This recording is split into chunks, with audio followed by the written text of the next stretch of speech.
and we are starting off with Welfare and Campaigns Officer. So just a reminder to all candidates, all of your 1-minute speeches and answers to whatever questions you get asked all have to be kept to 1 minute. So with that, can I invite Izzy to do her speech? Hello? Sorry, yeah, okay, I was just checking it was the right height.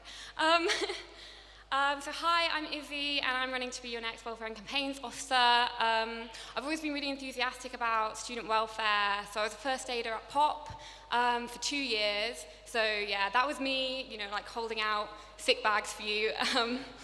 But yeah, so my main policies are, well, mental health is a really important issue, like, in my heart, so obviously that's a big priority for me, and mainly I want to reduce the waiting time for that, for counselling and therapies, but I also think it's really important to increase the number of free sanitary products and condoms available.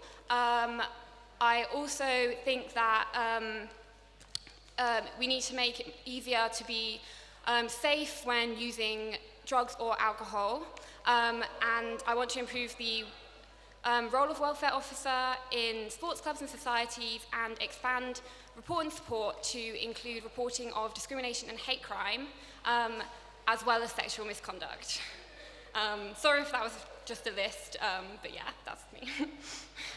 Can Amin come and do a speech, please? Thank you. Hi, my name is Amin, and I'm running to be your Welfare and Campaigns Officer. I've had an amazing time at university, but I've also seen the various barriers that stop students fully enjoying their uni experience. Whether it's lacklustre mental health services, extortionate rent, or insufficient wellbeing support from personal tutors. Seeing these issues propelled me to run for this role. I want to pressure the university to improve mental health services through a campaign of highlighting the tens of millions of pounds they make per year and contrasting that with the underfunded mental health services on campus. I want to build a cut the rent campaign to push for a cap on room prices on campus. I want to push for departments to offer more well-being support rather than purely academic support. I want to push, there are many other issues I want to see fixed, and I believe my manifesto lays out a set of positive, concrete steps towards resolving these issues. It's time this university starts working for us, the students, rather than their stakeholders. If you agree with me, I urge you to vote Amin for welfare. Thank you. Could I have Joe next, please? And in fourth place. Well, everywhere I go, I hear, isn't that Joe Salmon, the most caring man on campus? I believe that already made me a shoo-in for the best candidate for this role. And if we're talking about experience in welfare, I believe the time that I helped the baby ducks cross the road in Lakeside would provide me with enough experience. I'm running because I believe that the uni doesn't do currently enough for its students. It's definitely not for the 20k salary. In no way is it for the money. In fact, if I do win, I would be giving all of my money to charity. A worthy charity like an animal rescue place or something like that. Something really humble and selfless. Don't worry, that's in no way a sneaky form of emotional blackmail to get you to vote for me, because then I'd have to have a chance of winning. I could run every year and still get nothing. I mean, by the time I win, the SU would have ticked something off their priority tracker. No, this is just me running because even if I'm not going to win, I can at least serve as a reminder that finding help on campus is excessively difficult, and that if I can at least influence the winning candidate to make mental health access ready and available with an ease of access, I've done my job. Thank you very much. Could Harry come and do a speech? Hi, I'm Harry. I'm a second year politics student, and again, I'm running to be Welfare and Campaigns. Over the past year, I've been chair of student council in the SU, which I think has given me a good idea of how the SU works and how to make change within it. But now obviously I'm running for this, and the 5 key areas I'd like to focus on as welfare officer would be mental health, physical well-being, living off campus, tackling discrimination, and keeping our campuses green as possible. And I believe these 5 areas create a comprehensive plan to make Warwick care and give a convincing case as to why you should vote Weaver for welfare. Thank you. Do you believe minorities have the right to define their own oppression? And if so, given the overwhelming majority of Jewish students at Warwick are calling for the university to adopt the IHRA definition of antisemitism, can you commit to standing with Jewish students and lobbying the university to do so at the earliest opportunity? Thank you.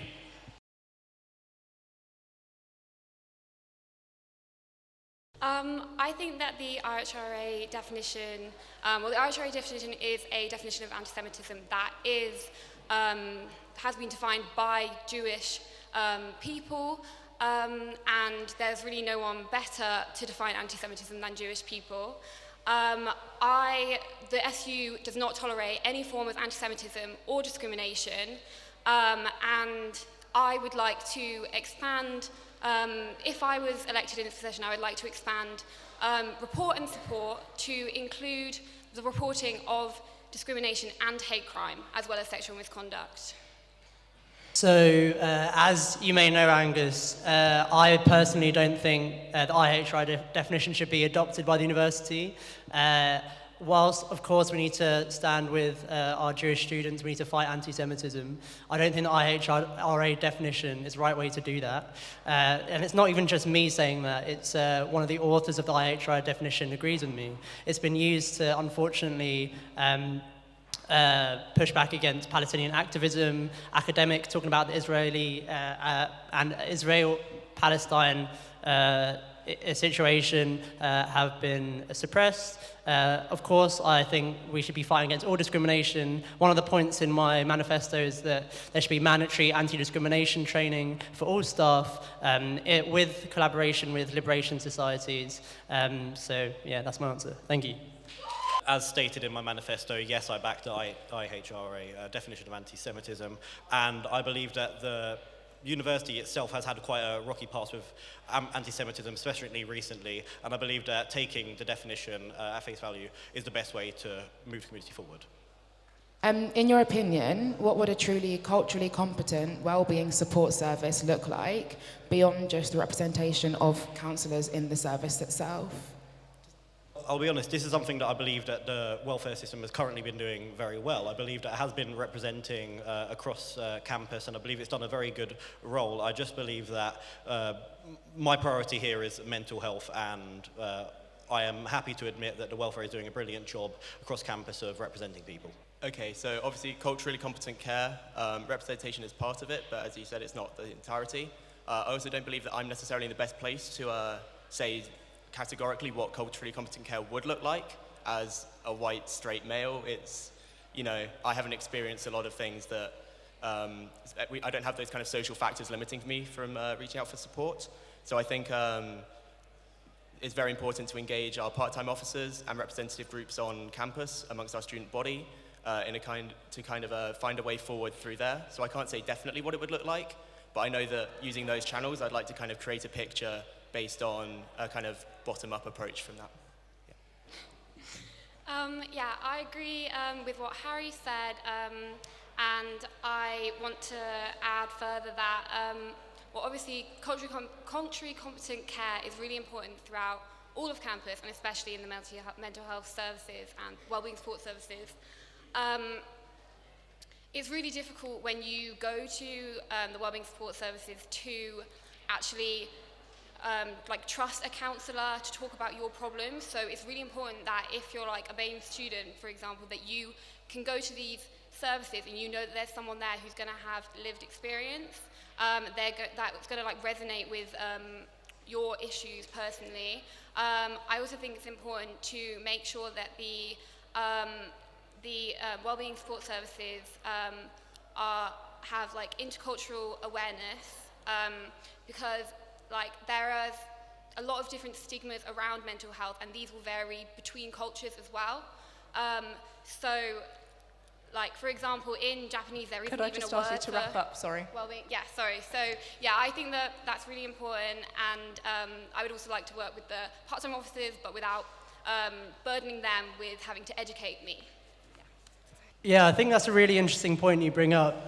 Whilst in my manifesto I do say we do need counsellors who represent all groups, because unfortunately at the moment the counsellors in the wellbeing services are all white middle-aged women. Nothing against that, but having counsellors who have your lived experience you can relate to is very important.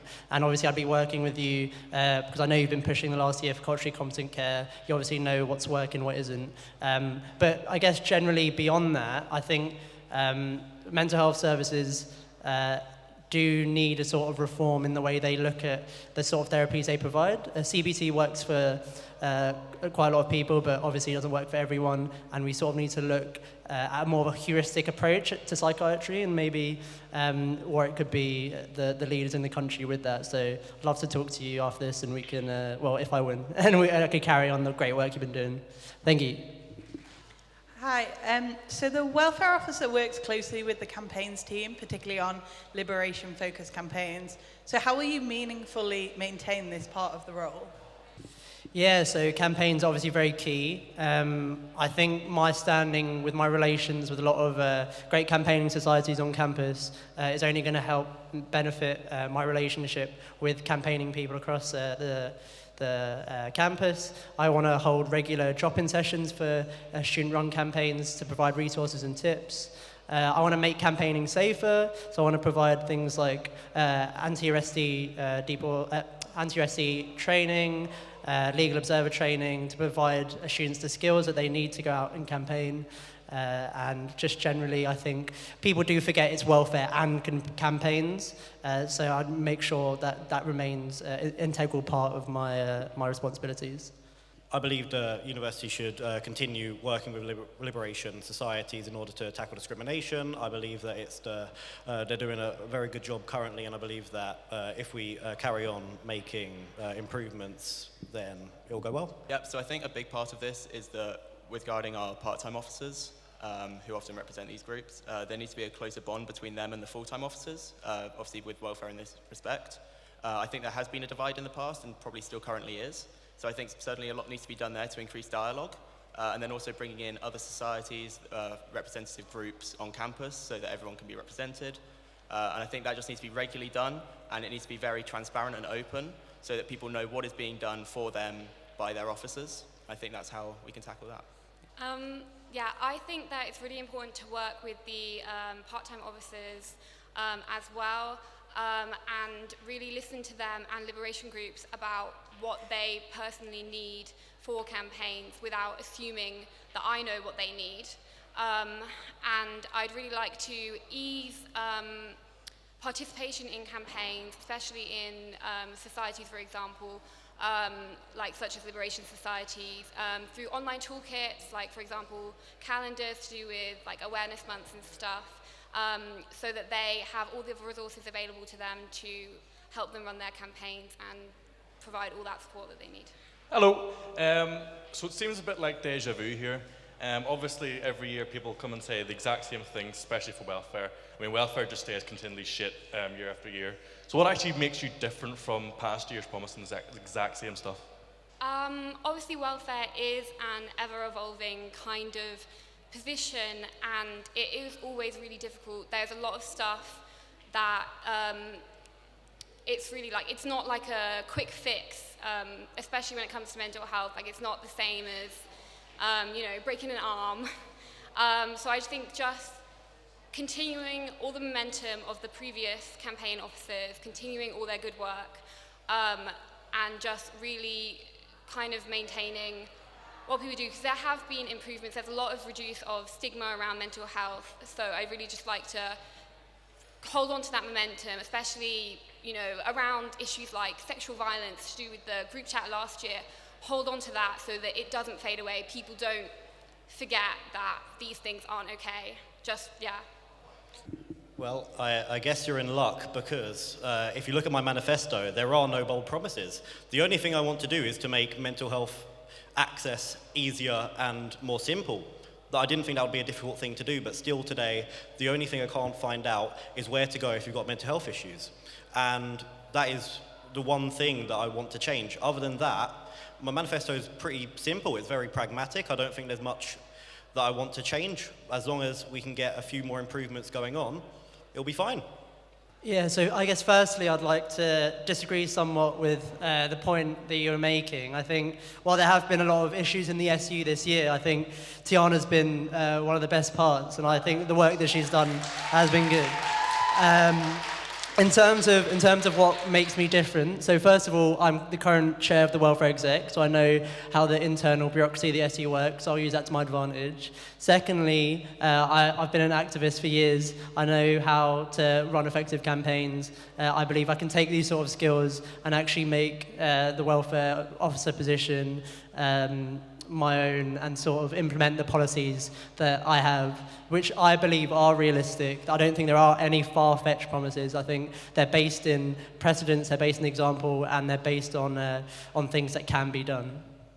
Okay, yeah, so I think that when you said about the same things always being said, I think that kind of, it's feeding into an atmosphere of feeling that like if a project isn't finished in 12 months during the term of an officer, it's done. Obviously we need to build upon what's been done previously. You need to build upon what's been done this year. But I also think that in my manifesto I have areas that do set me apart. So I think an increased focus on the environment, and then also on certain aspects of welfare, such as a focus on some of my policies in to do with off-campus living, are a departure from what's been said before. But I think you've got to recognize that there will always be a level of continuity, because that's how you can achieve long-term lasting change, is by building over several years rather than just giving up if something isn't achieved in the first year.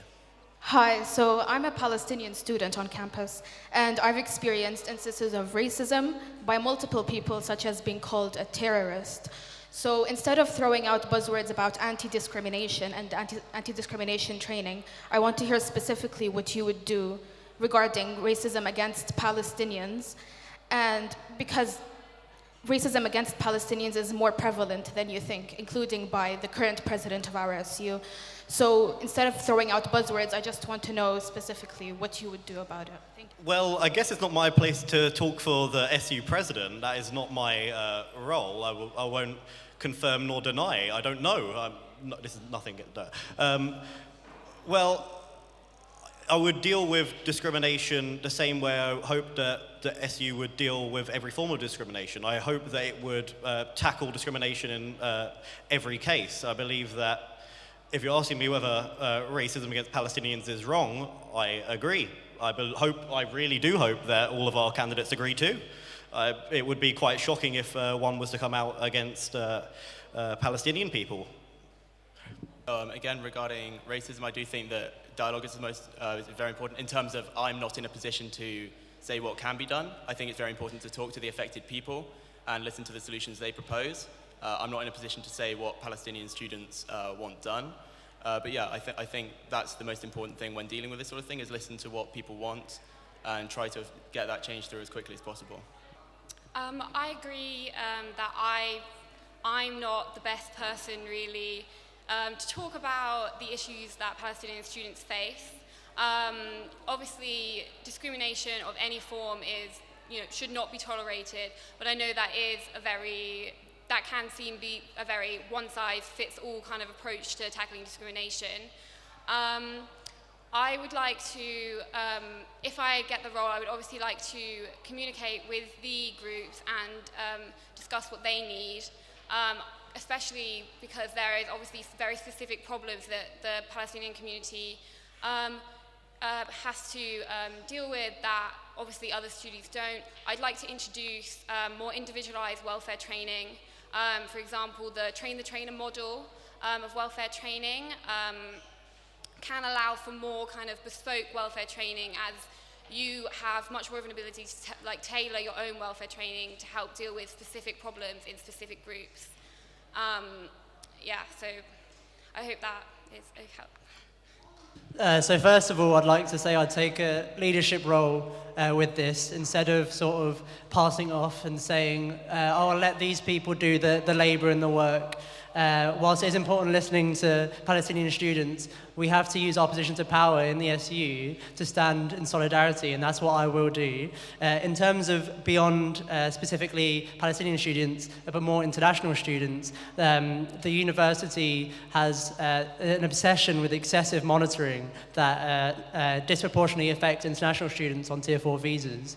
And the university, while there are Tier 4 visas that are within within the law, the university can and should work in a way that will prevent the effects on international students. In addition to that, I think something that would impact Palestinian students disproportionately as well is things like prevent. And I think us as a students' union should be fighting against the use of prevent and other contest policies by the university. Thanks. Yeah, I'm just a bit confused because I'm hearing people start their sentences with, I'm not in a position to. So if you're not in a position to do something about this, it seems, then why are you standing up here running for that position? I'm hearing a lot of talk about discussions, but frankly at this point people are getting sick of discussions. It's not that you have to write a biography about the struggles you faced from a perspective and identity you don't actually have. It's that we believe in representation, we believe in people actually taking steps to find out about this stuff and say what they're going to do. So I'd ask again, beyond discussing, what are the candidates on the stage going to do to tackle racism on campus, including racism against Palestinian students? I guess I'll just reiterate my point before. Like I said, we do have to use our positions of power and not rely on other people to do all the work and take credit. In terms of additional policies, I guess, or actually I'll talk about my experiences instead. I've had a lot of work with liberation societies on campus, Friends of Palestine, Warsaw, GWAS, and what they need more than just discussion is they need people in positions of power actually showing solidarity and putting their neck out and putting their foot against the university and not just letting things go. So like I said, I think I would be a very strong voice for Palestinian students and all students against the university and their various policies that unfortunately affect Palestinian students disproportionately. I'm in about the same position as you as winning this. The chance of me winning this is very low, and I do hope that the winner here does help to stamp out discrimination on campus. I'm probably not the best person to talk to for this. Obviously, racism is a big problem on campus, which is something that obviously I don't experience myself. I do think it is very important to discuss with liberation groups because I can't make these decisions by myself, but I would use my position of power to support the liberation groups as much as I possibly can. Everything starts with a discussion, and then I would hope to, for example, the prevent and its way of identifying individuals that they think are going to turn to terrorist acts through like radicalization, that sort of thing. Obviously, like have a discussion and review these policies. I would also, as I said previously in my opening statement, currently there isn't really a way of reporting discrimination and hate crime. We have a report and support that was set up recently for the reporting of sexual misconduct, and I would like to expand that into the reporting of discrimination and hate crime. So I would say that I am in a position to effect great change in this role for reasons I previously stated, and that in the vast majority of the parts of the welfare and campaigns role, I do think I am in a position to do to implement what I want to do. However, the part that I'm not in a position in is I'm in a position to empower others, but I can't decide what other people would like me to do, in that this is not something I have personal experience in as a lived experience. So I can only empower others' voices and aim to do what they ask of me. So I believe I am in a position to effect great change. I'm just not in a position to dictate what that is in that specific area. Of your manifesto pledges, which are you most committed to completing, and outline specifically the steps you will take to do this? And could I have Harry to answer first, please? Okay, so of my manifesto pledges, I believe that regarding mental health, my kind of main policy on that is about increasing funding, as is always important, but also in delivering this in a more accessible way. In order to do this, as previously mentioned when I spoke about culturally competent care in terms of accessibility and making sure all students feel like they can get support through engaging with part-time officers and representative groups to achieve the kind of culturally competent care that we all want to see. And I also think with funding, the university has such a massive budget surplus that the SU now just needs to force them in meetings and everything to invest in students as students rather than as customers? Mental health is also a massive priority of mine. However, I also think it's really, really important to increase the number of free, sustainable sanitary products on campus. Over half of the student body menstruates and will spend roughly around £11 per cycle, so that's £128 a year on sanitary products. At the moment, you can get free sanitary products from SUHQ, but they're not readily available at every reception. I would really like it to be the case that you can get sanitary products such as not just tampons, menstrual cups and period pads as well, from every public reception on campus. It's quite a small thing that isn't often really discussed, but it's something that so many people menstruate, and it really makes a massive impact on so many people's lives. Just having these products available to you and there being like an open acknowledgement that they are there, because not that many people really know that they're available. So that's what I'd like to do. Yeah, so my number one priority is to increase mental health support. A lot of candidates are going to say the same thing. We need more support, but won't actually map out a very clear strategy. So I'll tell you what my strategy is. I want to create a pressure campaign, and what this campaign would do will inform students about the university's financial situation. So for example, last year, you can look in the financial reports, last year the university made £40 million in profit. Now, when I've been going around hall touring, when I tell people that, they are shocked, and they should be. And we need to inform the students and create that sort of pressure in this campaign and take that £40 million figure and then contrast that to the facts of £11.92 spent per student for mental health, the waiting times, which should be shortened, many issues. And you can use that and you can build that sort of student movement to be able to actually pressure the university, because they only really care about their public image, and we need to attack that. So that would be my number one priority. I think the university should be working for us as students rather than putting money in Stuart Croft's pocket and making money for their shareholders. Thank you. Thanks. You've guessed it, mental health. Most importantly, it's to make it easy and accessible. On a more serious note, I'm someone who myself has had to use the mental health services on campus, and trying to find the way around it was one of the most difficult things I've had to do, aside from essays. It was a big struggle, and the fact that you're not able to get it easily, readily, and urgently is probably one of the biggest disasters on campus. It is genuinely the only reason I've ran for this, and like I've said, if I can influence one candidate to make it just a bit easier for people in need, I think I've done my job. Thank you.